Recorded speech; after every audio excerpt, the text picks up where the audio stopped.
On Boxing Day 2004, around the Indian Ocean, the world was waking up.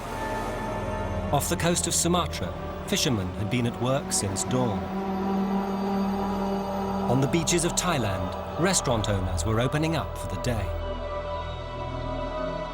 In Sri Lanka, a British tourist was beginning a holiday with her husband.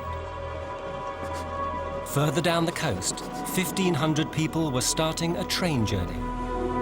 None of these people was aware that in the Earth's crust, tremendous forces were about to be unleashed that would change their lives forever. On the 26th of December, a massive earthquake ruptured the ocean floor 150 miles off the coast of Sumatra. It measured a massive 9.5 on the Richter scale, making it more powerful than all the world's earthquakes in the last 5 years put together.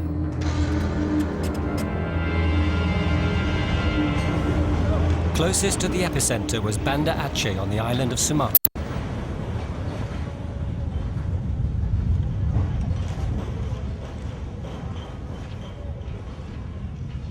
Most earthquakes are over in a few seconds. This one lasted an incredible 9 minutes.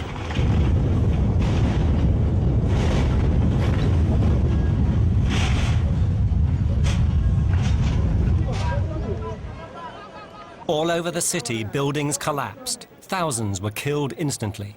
But this was only the beginning. There was much worse to come.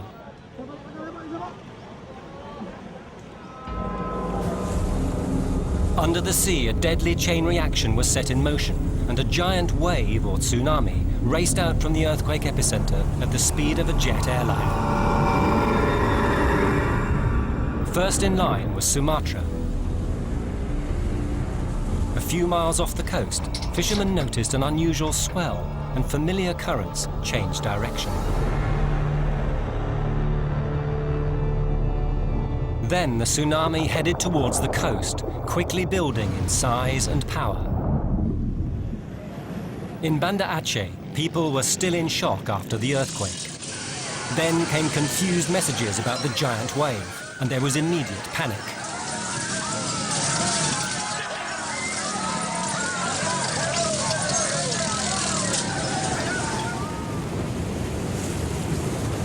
Minutes after the earthquake, the tsunami wave swept into the city, bringing with it a lethal cargo of debris.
In just 15 minutes, the tsunami waves killed tens of thousands of people in Banda Aceh.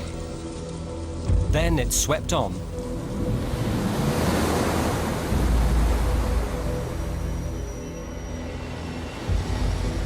In Thailand on Boxing Day morning, beaches were stirring into life. No one was aware of the catastrophe in Banda Aceh, and no warning had been issued about the approaching tsunami.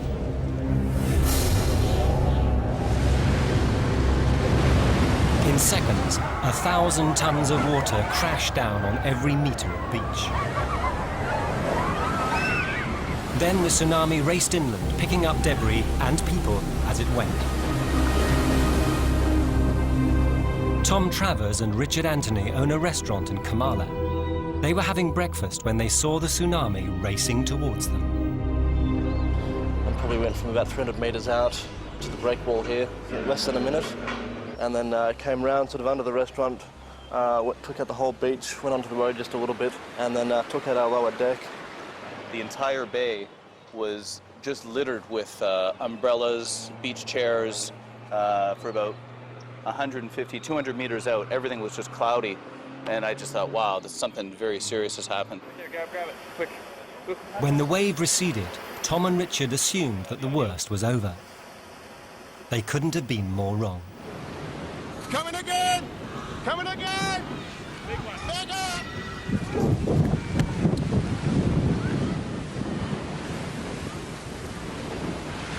Oh my God!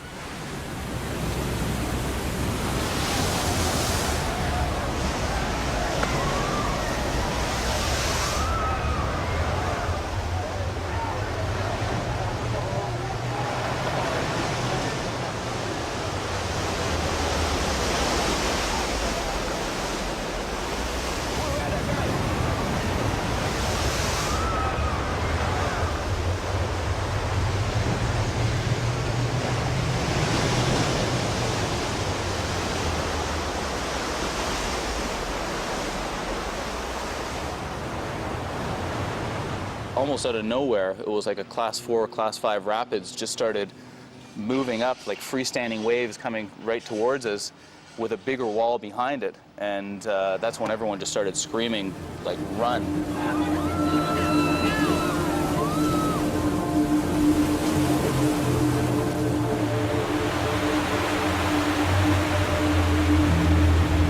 "45 minutes later, a third, even more powerful wave smashed onto the beach.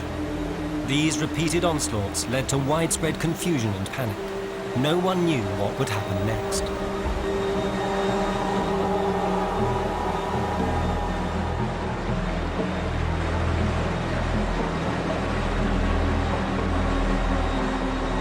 Couldn't see the road. Half the temple was underwater, and just horrendous sounds of crunching and breaking and smashing. It was a really sick feeling, just knowing anybody that would have been on the ground level, gone. I mean, just swept away. Hopefully they floated to higher ground or something, but anybody that was in shops would have been in serious trouble. Finally, the last wave retreated, sucking debris and people out to sea.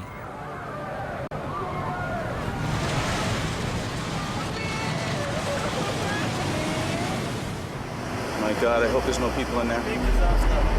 Huge disaster.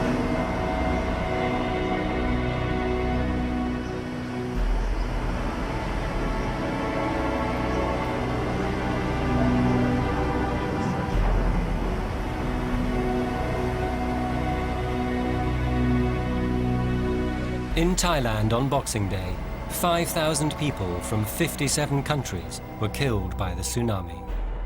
3,000 are still missing, presumed dead. The tsunami hadn't finished yet. At about the same time it hit Thailand, it swept in towards Sri Lanka.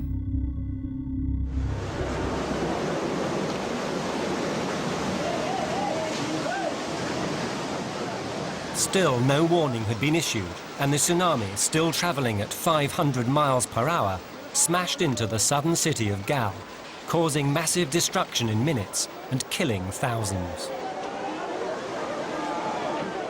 The other side of Sri Lanka should have been more sheltered from the tsunami, but the waves twisted round the tip of the island and then headed straight for the coast south of Colombo.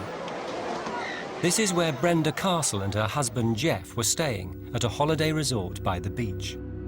That morning, Brenda was in the hotel basement talking to her tour rep when the wave hit. There was this terrible noise.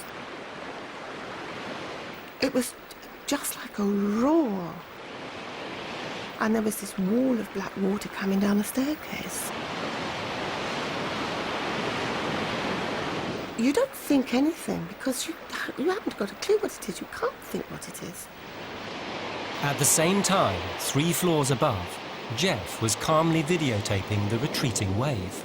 We don't know what happened, but suddenly the ocean came up and we have a tidal wave.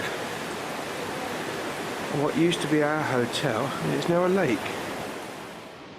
Jeff was blissfully unaware that in the hotel basement, his wife was fighting for her life.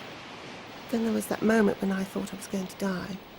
You just get on with thinking about how to stay above the water level and just keep doing that, really. Things were hitting me.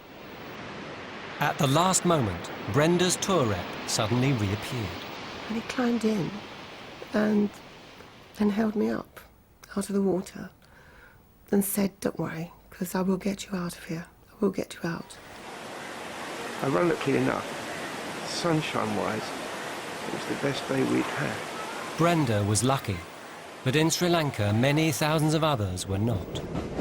As she recovered at her hotel, the tsunami was about to cause the worst train disaster in history. The Queen of the South plies the picturesque route between Colombo and Gal, and the railway is never far from the sea. On Boxing Day, English tourist Shenth Ravindra was crammed among 1,500 other passengers. I heard the water, and it just came like this. I didn't see a wave as such, it just sort of came like a flood. Then all of a sudden it came and started hitting the train. And it hit the train to such an extent that the carriage got detached from the other carriages that were behind us and in front of us, and shunted off the tracks. And then the water started to spill in. It felt to come all the way up to my chin. And then I thought, right, I've got to get out of here. I was able to climb through this doorway and make my way onto the corner of the roof and the wall. There was a lot of chaos and pandemonium and worry and screaming. People were using any escape route that they could. As the wave receded, all the passengers felt lucky to have survived and started to relax. I didn't have a clue. I just thought it might have been a freak wave, a one-off. Then the second wave hit.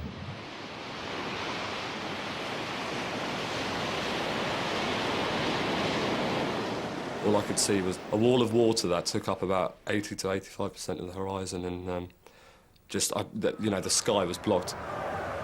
The second wave completely engulfed the train, but miraculously, Shenth's carriage stayed upright.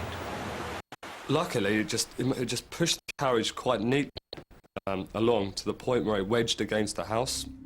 Shenth jumped to safety, but most of the other passengers were not as fortunate. And I could see people still in the train that were obviously dead.